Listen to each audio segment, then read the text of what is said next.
আসসালামু আলাইকুম রহমতুল্লাহ। আজকে আমাদের আলোচনার বিষয় হলো write a summary of the above passage. অর্থাৎ একটি প্যাসেজ থেকে তুমি কিভাবে সামারি লিখবা এবং সামারিতে 10-এ 10 পাবা, সেটাই আজকে আমাদের আলোচনার বিষয়। তো দেখো, আমি প্রথমে লিখে রেখেছি এই একটি সামারি পারলেই শত শত সামারি লিখতে পারবা এবং সামারিতে তুমি 10-এ 10 পাবা ইনশাআল্লাহ। অর্থাৎ তুমি এই একটি ভিডিও দেখলেই তুমি সামারিতে 10-এ 10 নিশ্চিত করতে পারবা। আর এই 10-এ 10 নিশ্চিত করে দেওয়ার দায়িত্ব আমার। তো পুরো ভিডিওটি দেখো।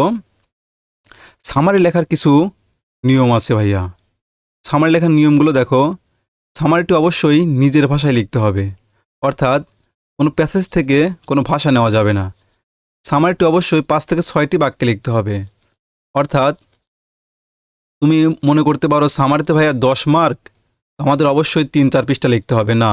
আমার সামারিটি অবশ্যই 5 থেকে 6টি বাক্যে লিখতে হবে এবং সামারিটি অবশ্যই হবে প্যাসেজের 3 ভাগের 1 ভাগ। অর্থাৎ প্যাসেজটি তোমার 3 প্যারা হলে সামারিটি হবে প্যাসেজের 1 প্যারা। তো প্যাসেজটি লিখতে হবে, তোমার সামারিটি লিখতে হবে প্যারাগ্রাফ আকারে। অর্থাৎ এখানে যদি 5টি বাক্য হয়, তোমরা অনেকেই ভাবতে পারো 1 নাম্বার দিবা, 2 নাম্বার দিবা, 3 নাম্বার দিবা, এরকম করে লেখা যাবে না। এরকম করে লেখা যাবে না। তোমার অবশ্যই প্যারাগ্রাফ আকারে লিখতে হবে সামারি। আর প্যারাগ্রাফ কীভাবে লিখতে হয় সেটা আমরা অবশ্যই জানি। আর প্যাসেজ থেকে কোনো বাক্য হুবহু কপি করা যাবে না। অর্থাৎ প্যাসেজের বাক্যগুলো তোমার সামারিতে নিয়ে এসে হুবহু লেখা যাবে না।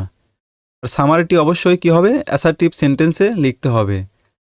তোমার কোনো প্রশ্নবোধক করা যাবে না, কোনো এক্সক্লেমেটরি করা যাবে না, কোনো উদাহরণ করা যাবে না। তোমার সোজাসুজি বিবৃতিমূলক বাক্যে লিখতে হবে। তো আমাদের এই 6টি বিষয় তোমার পুনরায় আলোচনা করে, অর্থাৎ এই 6টি বিষয় একত্রিত করে কিভাবে তুমি সামারি লিখতে পারবা সেটাই আমি তোমাদের এখন দেখাবো।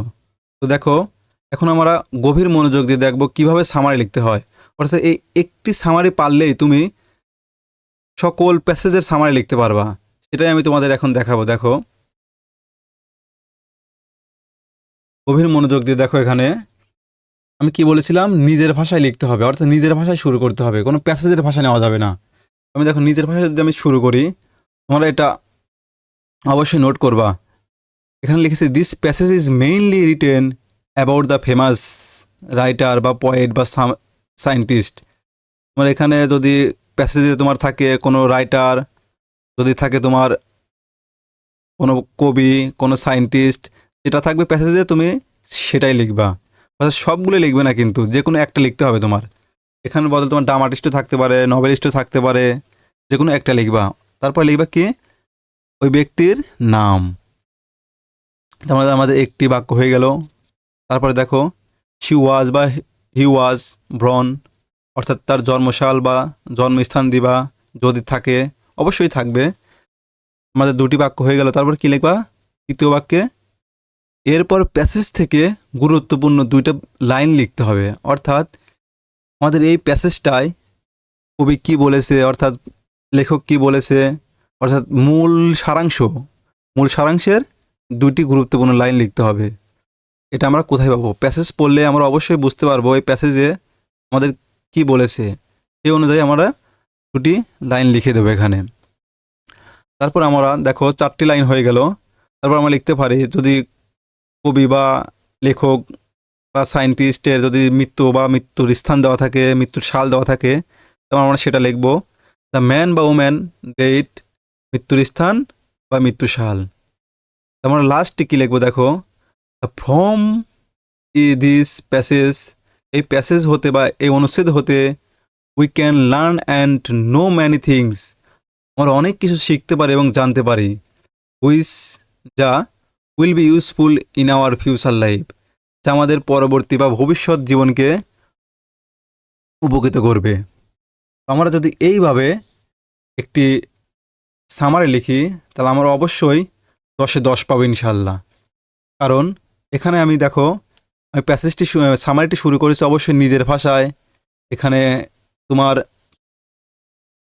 প্যাসেজ থেকে হুবহু কপি করিনি। লাস্টে আমি সুন্দর একটি ফিনিশিং দিয়েছি। তোমরা যদি এভাবে পরীক্ষার খাতায় লিখতে পারো, হ্যাঁ আমি তোমাদের বলে দিলাম, তোমাদের পরীক্ষার 10-এ 10 পাবা ইনশাল্লাহ। তো দেখো, এটা আবার পুনরায় আলোচনা করি। নিজের ভাষায় লিখতে হবে, 5টি বাক্যে লিখতে হবে, প্যাসেজের 3 ভাগের 1 ভাগ হবে, প্যারাগ্রাফ আকারে লিখতে হবে। প্যাসেজ থেকে হুবহু কপি করা যাবে না, অ্যাসার্টিভ বাক্যে লিখতে হবে।